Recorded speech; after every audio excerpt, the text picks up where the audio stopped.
Okay, video blog check everybody, Azrael here. We are here sa Jollibee for the launching of Jollibee's brand new coffee blend.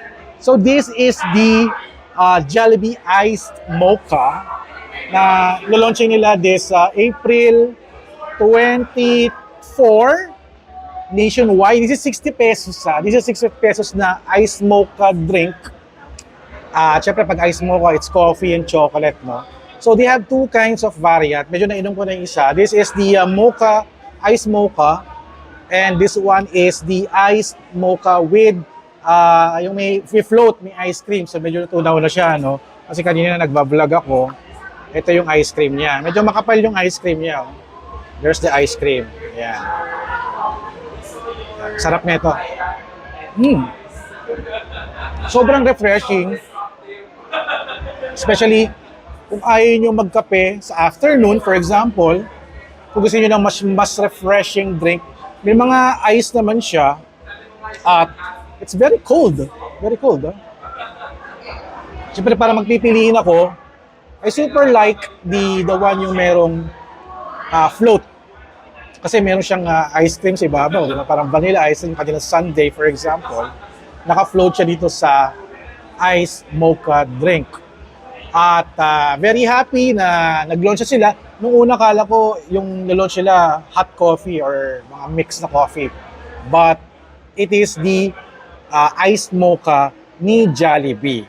So ayun, I'll show to you the video ng event para makita ninyo what's going on here. May mga influencers, may mga media, may mga vloggers, may mga Jollibee fans. Nagpagawa pa ako ng t-shirt na Jollibee Coffee Blends na t-shirt, exclusive from Jollibee. May pangalan ko yon.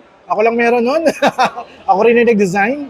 At ayan, this April 24, nationwide nang available itong iced mocha ni Jollibee.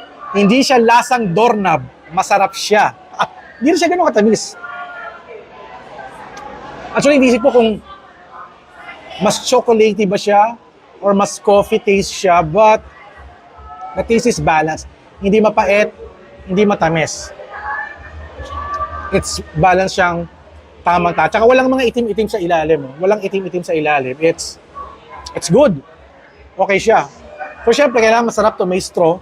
That's why they have a straw here. Kasi pagka nasa biyahe ka, on the go ka, mahirap uminom no, ng walang straw. Pero yun nga, yun lang naman. At Jollibee, maraming salamat for inviting us again, mga medias, mga vloggers, YouTubers, influencer, to feature the new drink na i-launch nyo bukas. Alright, so thank you guys for watching. Watch this video and check it out yung mga ganapan to the launch of the Jollibee Iced Mocha. Alright, let's do this and watch this video.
that's it guys, napanood nyo na.